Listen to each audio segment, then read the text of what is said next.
Greetings, I'm Barrett and welcome to Meet Me at the Table. Today I got a quick unboxing of the Lands of Galzyr. I believe that's how you pronounce it. Game from GameFound. I just got my copy in the mail today, so I'm excited to unbox this and show you all about it. This is a narrative adventure in an open world for 1 to 4 players. This can be played competitively, it can be played cooperatively. It has a drop-in, drop-out mechanic. The main focus of this game is just to enjoy the experience of exploring the Lands of Galzyr, which is Galzyr. I apologize if I'm pronouncing that incorrectly.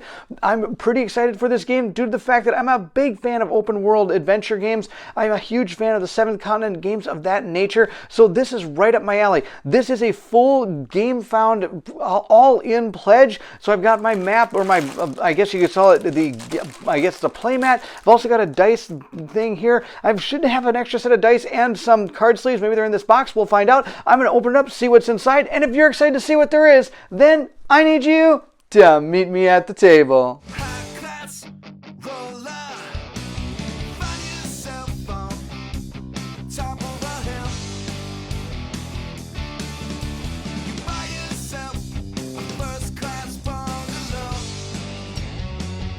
The first thing we're going to look at is going to be the playmat.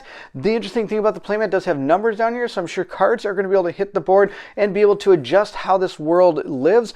Part of the game is as you play through it, you're going to be experiencing the world, but you're also going to be affecting it as well, and things are going to persist as the game progresses, which is really cool. The other neat thing is it comes in a really cool bag that you can stick it in. Most of the time things don't come like this. This is super cool. I'm excited for the bag because most of the time I just get a playmat. I've got to roll up and find a way to store it. So at least I have one that's really sweet. This is double-sided. It has got a sunny side, I guess you could say, or a spring and summer side versus a fall-winter side, it looks like. Again, I don't know what the difference will be. We'll have to find out as we go through the game. So I just wanted to quickly show you the playmat. Now let's get to the game. Let's pull off the top and see what we got. This is going to be super exciting here. It's going to start with our welcome letter. It says, please read this first. So we'll read this. I'm sure it's going to give us a little bit about how the game is played. Let's see what's on the back here. It also has an exciting world of animal folk. We get to meet our adventurers. They are also on this piece of paper as well.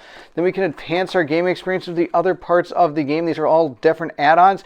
In theory, I have an all-in pledge, so there should be some extra dice in the adventure book and maybe the game sleeves in here. Otherwise, I'll have to contact the company. Not the end of the world. I've had to do that before, but that's okay. We'll see what else we have in here. We have Read for an Adventure. These are achievements that we're going to be going through. And then we have our rule book right here. And the rule book is not too bad. It looks like it's only about 14 pages. After all, this is an adventure game. There's not a lot of combat or interactions with a lot of things. It's just going to be a lot of exploring and understanding how the game is around you. It's going to tell you how to set up all your card decks and exactly how to use all the different cards and where to put them.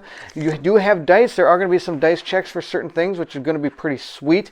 They do have a lot of neat little tokens here, and they do have a book that you're going to be able to experience the game through, and I believe there also is an app, which is right here. You're going to do that QR code, and you'll go right to the app to be able to use that as your adventure, and I believe it also saves your progress as you go through it. We'll have to read through to know exactly how this all works, and of course, it tells you everything about how the game is played inside the rulebook without any problem. All right, we'll put this aside.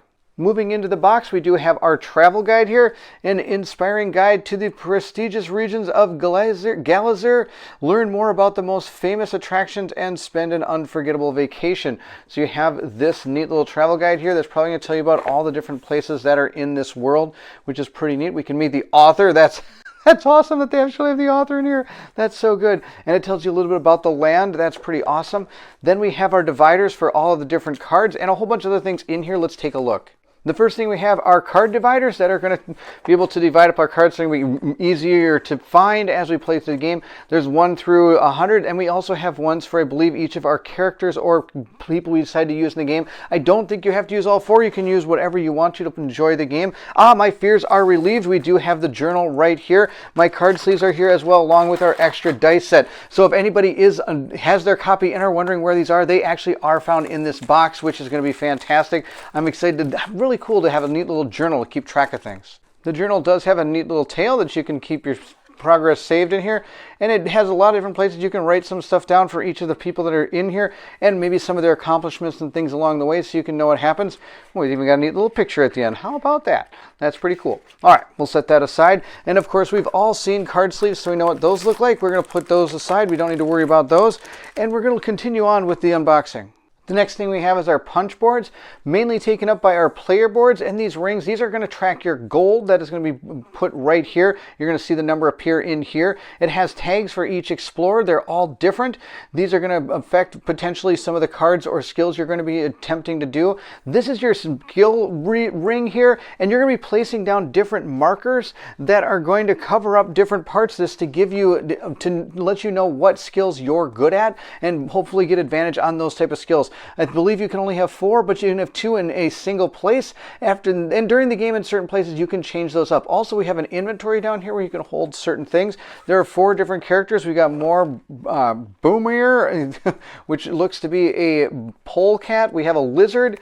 Then we also have a kingfisher and a newt, a branded newt. So those are our 4 different characters we can have. We have our prestige tokens up here, and these are other tokens that are going to be used out on the board, I believe, to signify different things going on in the world that you can go take advantage of or deal with or talk to or something of that nature. So we'll set these aside as they are all completely nicely punching out without any problem. We also have an achievement unlock token, and there is a first player starting token right there. Yep, these are all falling apart. Time to put them to the side. Next, we have the player board. I'm not going to place it out on the board. You've already seen it. It is exactly the same as this player mat behind it. We have our dice. These are all custom dice that are going to be used for the different skill checks and different other things you have to roll for in the game. They all have different sides and are going to be manipulated differently as we go through the game. I have not really looked into how the dice are working, but I do have 2 sets of them. They are part of the all-in. We're able to get an extra set of these dice. Again, if you're thinking you didn't get the dice, that's because they were in here. Here's some bags that you're able to continually save your game, and as you save the game, that doesn't mean the same people have to keep coming back. You can have people swap in and out as you go without any problem. Here's the things we're going to put our gold in there with. These are the different tokens for our characters. We have all 4 of our guys here, and then we also have our day token, which is going to go up on the map, I believe somewhere here. I wouldn't doubt if it's down here. And then we also have, what are these? It looks like these are going to be quest tokens that we're going to be able to put out on the board. And these are all wooden tokens that are, I want to see if they're double-sided. They are not double-sided, but they are having a neat little engraving on it, so you know exactly what these are, which is pretty sweet. These are going to be our skill markers, and there's large and small ones because, as you saw on our player board, there's a large and small place to put them. Well, let's see, since this punches out so well, let's put some of these skill things on there. So as you can see, they fit in nicely. They don't fall out at all.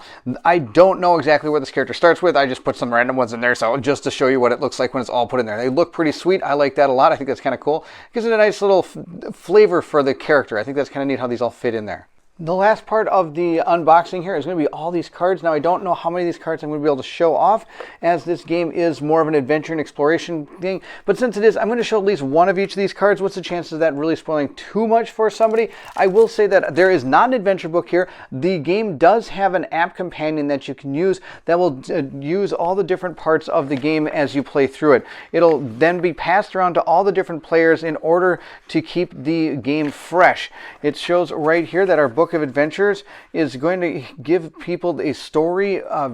For a story person is going to be in charge. You can use multiple apps at the same time, so all 4 people playing could all have it on their app or on their tablet or app or phone or something. And if you all have to do is go to this website, and then everybody will have access to it and be able to play in your game. And it has here like a sample of what it is. And during inside the actual app, you can, or if you go to the website, you can use it as a web function as well. You can download it and have it offline as well. This is going to be able to have a fun quiz. You can even do a spoiler example of how the book works. This book of adventures is what they're calling it. So you do have to have that in order to play this game, from what I understand. The first type of cards we have are item cards. There's a lot of different ones.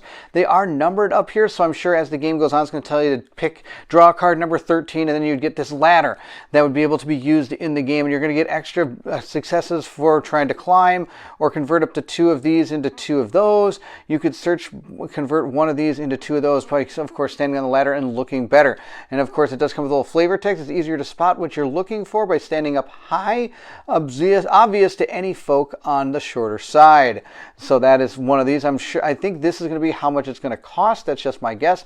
But these are just one of the type of cards, and of course there's a whole bunch of them. This is just a very small sample. There are cards that are even more farther in the game. Card number like 200 here is something else. So these do have multiple numbers in them. So we have like 13 through 48 here. Now, of course, I don't know what that means in comparison to where they are in the game. I don't know if these are the starting type of cards or if it just happens to be where you are in the world that those type of cards are going to come up. Next, we have ally cards that you can find in your adventures. These, for example, we have this character right here. You're going to get, it's going to show what he is, his name, his tags that potentially will help things or be only used during those type of things. A little flavor text by his own words. Harmon hasn't lost a duel ever. He's going to give you extra fight ability here, and he's going to be allowed to roll 2 dice.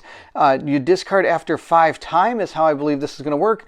He also is going to give you an extra reroll on up to 2 things for climbing, recalling, and intimidate. So that's just one of the different allies. There's a whole bunch of different ones we can find in the game. Next, we have adventure status cards.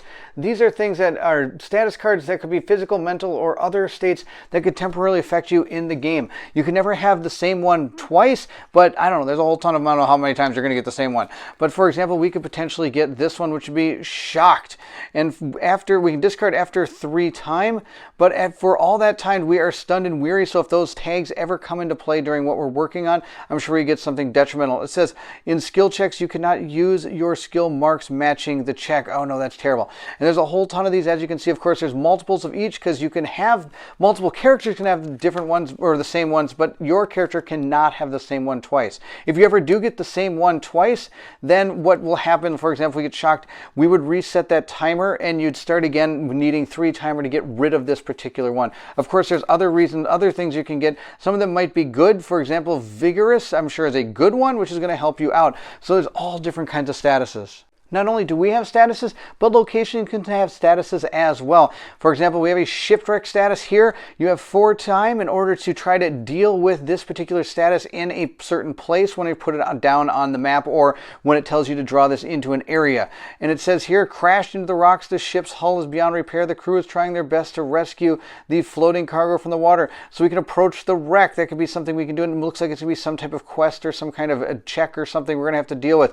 Like I said, you're going to discard this after 4 times, and this would go away and you wouldn't have any option to be able to do this. I'm sure at some point there's going to be so many things going on that you're going to have to make tough choices as to what you think you're going to do in order to have a great experience in the game, which is pretty sweet. So you're probably never going to see everything in one play.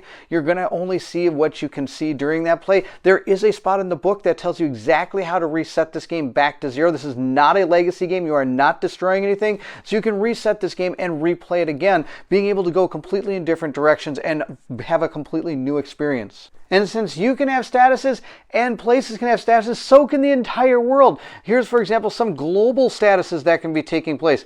Here is one that says harmony. It says reach your true potential by ignoring needless distractions. Play solo cooperatively or return this card to the world.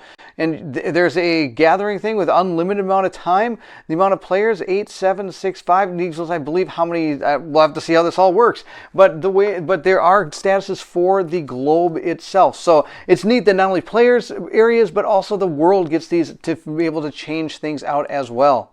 Moving along to one of the last sets of cards are event cards. These are pretty cool. I like the way this works. The way that these cards are going to be played is when you're told to draw an event, you're going to draw 1.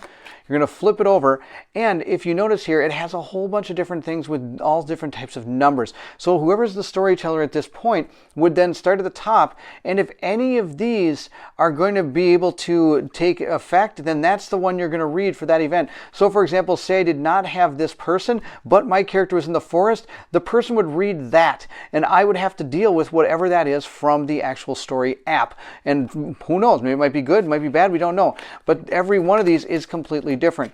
Every one of them has different, I guess it's going to have, but has different things at the top. Yeah, it looks like they're all about the same. It just has to do with the exact area you're in. So that's kind of, I was really hoping they'd have a little bit difference in that. But you know what? I think it'll be okay, because I'm sure once you get into that storybook app area, a lot of those are going to be really cool to find out what they are. So that's the event deck. The last massive deck we have here is location cards and quest cards. For example, this one right here obviously will change what that particular area of the world is. And as you can see on the map itself, it does have places to put these cards down to be able to change what's out on the board. On top of that, we have all these different quests that we're going to be able to go on. And we're going to have to try to figure out, and you're never going to get through them all. I don't see how you could possibly get through all these. So you're just going to play until you enjoy what you have or come to an end that you feel is fitting. And there you go. That's it. Look at all these fun quests. There's a whole ton of them, and you're able to adjust the world in different ways. And I remember there is another side to this that is going to be a winter side. So I wonder if that's going to have a totally different set of quests and what could happen based on a completely different climate that's going on inside the world. The other thing the game does come with, which is really neat, is removable card things. So you can have all the cards out on the board ready for you to go. They don't have to just all sit in the box. And there you have it. That is it. That's our unboxing for Land of Galzyr. I'm excited to dig into this one and see what it's all about. If you're excited for a playthrough of this, please let me know. I'll be putting one out as fast as I can. This is a pretty exciting game for me.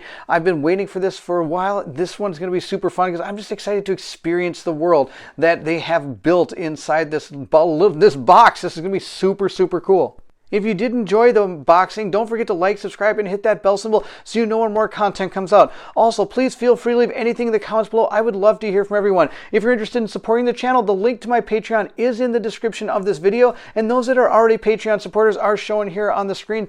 Thank you so much for your support. It means the world to me to have you help me decide how this channel evolves. For those of you that are not Patreon members, they are able to help me decide what kind of games we play, who plays in our games, and kind of what we paint up for our live painting videos that I try to do every week. Again, thank you so much for watching. And if you're excited to see Land of Galzyr or anything else, then I need you to meet me at the table.